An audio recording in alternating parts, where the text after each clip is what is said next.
Hello दोस्तों, नमस्ते प्रणाम। हम बड़ी आपको ममता यादव, ममता ऑफिशियल लोग चैनल पे आप लोग का स्वागत बा। जाता नहीं देवी को सुनाए कैसन लगी कमेंट में जरूर बताइए जा। जैसे भी ले कमेंट करके बताइए जा और प्लीज चैनल के सब्सक्राइब कर ले जा। जब जब चाही त कुवार आवेला, जब जब चाही त कुवार आवेला, हमरा मैया जी की डोला दुआर आवेला, हमरे मैया जी की डोला दुआर आवेला।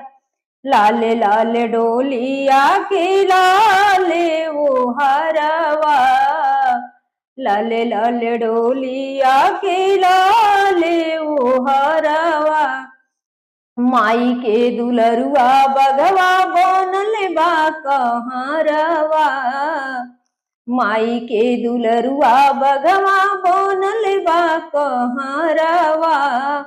ये जी लाल रंग झंडा फहराती आवेला, हे जी लाल रंग झंडा फहराती आवेला, हमरे मैया जी के डोला दुआर आवेला, हमरे मैया जी के डोला दुआर आवेला।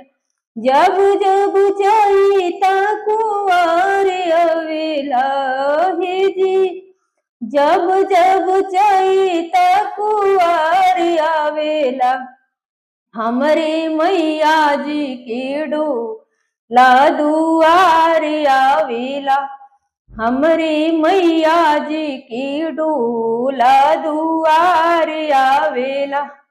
वीर बजरंगी करेला अगुवानी, वीर बजरंगी करेला अगुवानी, ऋषि मुनि देव संग आवे ब्रह्म ज्ञानी, ये जी नारद जी बीड़ा बजावत आवेला, ये जी नारद जी बीड़ा बजावत आवेला, हमारी मैया जी की डोला दुआर आवेला, हमारी मैया जी की डोला दुआर आवेला।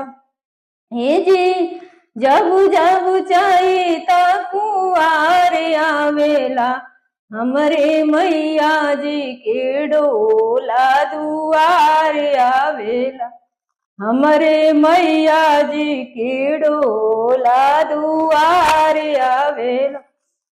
चामरा डोलावत आवे गणपति राजा, चमर डोलावती आवे गणपति राजा, डम डम डमरू बाजावे भोले बाबा, ये जी कान्हा जी बांसिया बजावत आवेला, ये जी कान्हा जी बांसिया बजावत आवेला, हमरे मैया जी की डोला दुआर आवेला, हमरे मैया जी की डोला दुआर आवेला।